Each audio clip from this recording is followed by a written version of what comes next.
Tujuannya apa Bapak Ibu semua? Agar LPG yang dijual itu betul-betul harganya masih terkontrol, karena itu lewat aplikasi. Agar betul-betul masyarakat bisa mendapatkan LPG dengan baik dan kemudian juga dengan harga yang terjangkau. Selama 3 hari ini tentunya masyarakat sangat dikhawatirkan dengan kelangkaan gas 3 kg gas melon ini. Dan terbukti sejak Senin sampai Selasa pagi siang mulai terjadi kegaduhan, masyarakat udah mulai ramai mengantri dan tentunya sudah mulai ada riak-riak emosi yang terjadi sampai sang Menteri Bahlil pun kena semprot jadinya. Kenapa harus demikian, Pak? Apa yang jadi masalahnya? Tentu kita akan ulas bareng-bareng dan semoga hal ini tidak terulang lagi ya. Jangan lupa komentar teman-teman. Mari saksikan video berikut ini. Dalam 4 hari ini ibu-ibu mengalami kepanikan karena LPG 3 kg yang biasa didapat dengan mudah di warung atau di pengecer menjadi hilang. Sebenarnya barangnya bukan hilang, barangnya ada dan cukup. Tetapi mendapatkannya jauh di pangkalan. Sedangkan jarak dari rumah ke pangkalan itu ada yang dekat, ada juga yang jauh. Pada saat membutuhkan di tempat yang sama berbagai orang datang sehingga menimbulkan antrian.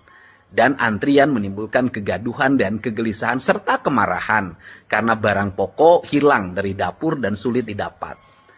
Apa sih sebenarnya yang terjadi? Yang terjadi adalah sebuah kebijakan dari Kementerian SDM untuk menghapus penyalahgunaan subsidi 3 kg, yaitu subsidi 3 kg digunakan oleh orang-orang kaya. Subsidi 3 kg digunakan oleh pedagang besar.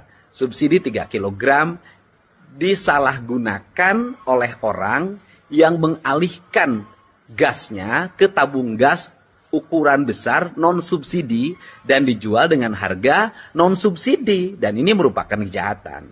Maka Kementerian SDM akan merubah pengecer menjadi subpangkalan.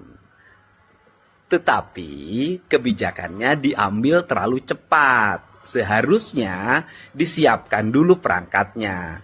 Warung-warung dirubah menjadi subpengecer, didaftarkan para penerimanya, kemudian didatakan dengan baik, kemudian dibuat percobaan. Setelah seluruhnya siap, baru diberlakukan.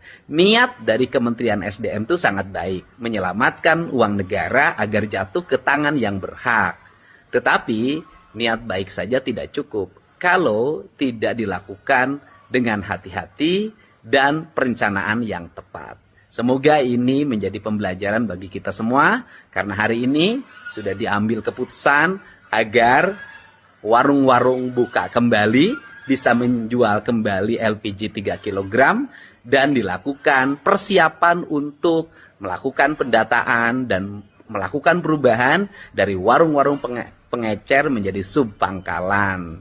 Mudah-mudahan ini menjadi pembelajaran penting bagi kita semuanya, agar ke depan negara tepat sasaran dalam memberikan subsidi dan rakyat pun menyadari kalau yang bukan berhak menerima subsidi sebaiknya tidak mengambil gas 3 kg.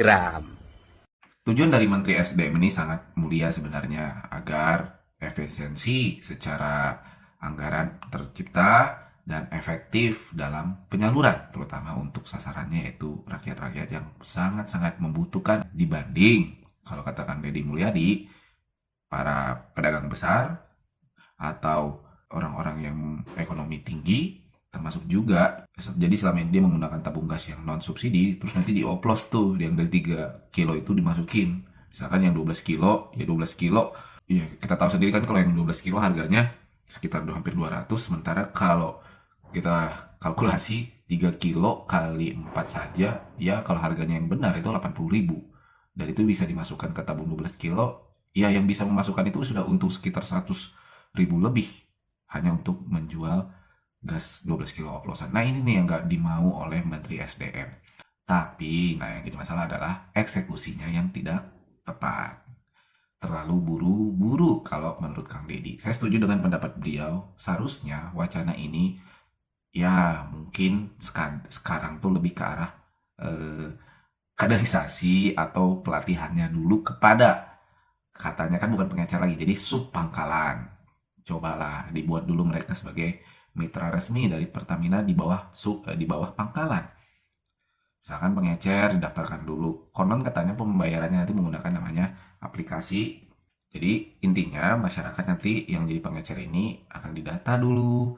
Terus nanti mereka setiap melakukan transaksi, ya masyarakat yang datang wajib menyerahkan KTP. Didatalah dulu di aplikasi ini.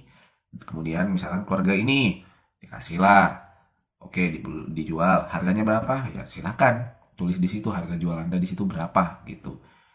Nah, di aplikasi itu sehingga nanti terdata nih harga di pasaran tuh berapa, harga di konsumen tuh terakhir berapa dari pengecer gitu. Jadi datanya di sini nih. Satu sisi bagus ya, artinya pertama yang mendapatkan gas LPG itu kedata nih ya, orang-orang seperti apa. Apakah ibu rumah tangga, apakah pedagang yang biasa, atau bagaimana? Karena kan selama ini kan ya katanya tadi tidak tepat sasaran. Banyak yang tidak seharusnya mendapatkan malah mendapatkan, kan bocor dong jadinya subsidi pemerintah. Soalnya begitu dulu nih, dan itu mungkin waktunya tidak mungkin sebulan, saya pikir 3-6 bulan untuk memastikan yang jadi subpangkalan ini juga berintegritas. Karena kan sasaran awalnya supaya harga, ya andai pun terjadi kenaikan dari harga dasar ya tidak melebihi standar pemerintah, yaitu ya mungkin katanya per kilogram itu nggak boleh lebih dari 6.000. Misalkan demikian, ya. Cuman jadi salah satu kritik juga bagaimana keadaannya nanti kalau misalkan sub pangkalan ini menaikkan harga namun di aplikasi mereka tidak mendata dengan cara yang benar. Itu juga kan jadi pertanyaan. Bagaimana nih masyarakatnya melaporkannya kemana?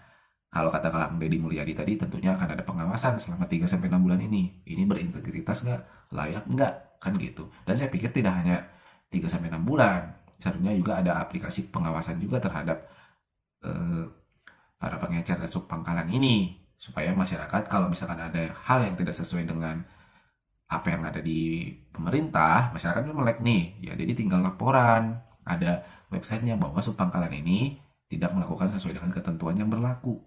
Ya itu bagus juga dong, kalau memang sekalian ya dibikin merchant apps Pertamina, sekalian juga ya dengan masyarakat juga dikasih, supaya masyarakat juga bisa mendata gitu. Memang lebih ribet sih ya, kayak kita harus membayar dengan QRIS lah mungkin. Atau seperti beli bahan bakar di pom bensin, kan ada juga tuh ya, batasannya sampai 200.000 itu kalau cash, tapi kalau pakai aplikasi beda lagi. Ya contohnya demikian lah.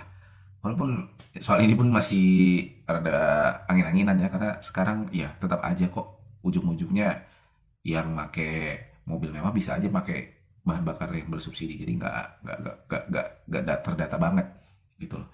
Jadi pemerintah juga perlu konsen dengan serius, benarkah ini bisa dilakukan dengan maksimal, karena untuk bahan bakar minyak yang untuk mobil-mobil mewah atau mobil apapun itu aja pun belum jelas nih bagaimana pengaplikasiannya dan bagaimana juga pengawasannya dan apa hasilnya gitu loh. Ini kan masih belum kita tahu, apalagi ini gas 3 kg yang jelas-jelas pasti lebih banyak, lebih ribet dan pasti lebih dasar lagi lah gitu ya. Pemerintah sanggup nggak nanti untuk segi pengawasan ini kalau memang tujuannya adalah ya supaya subsidinya ini tepat sasaran seperti yang diharapkan dari sejak awal. Paling itu aja.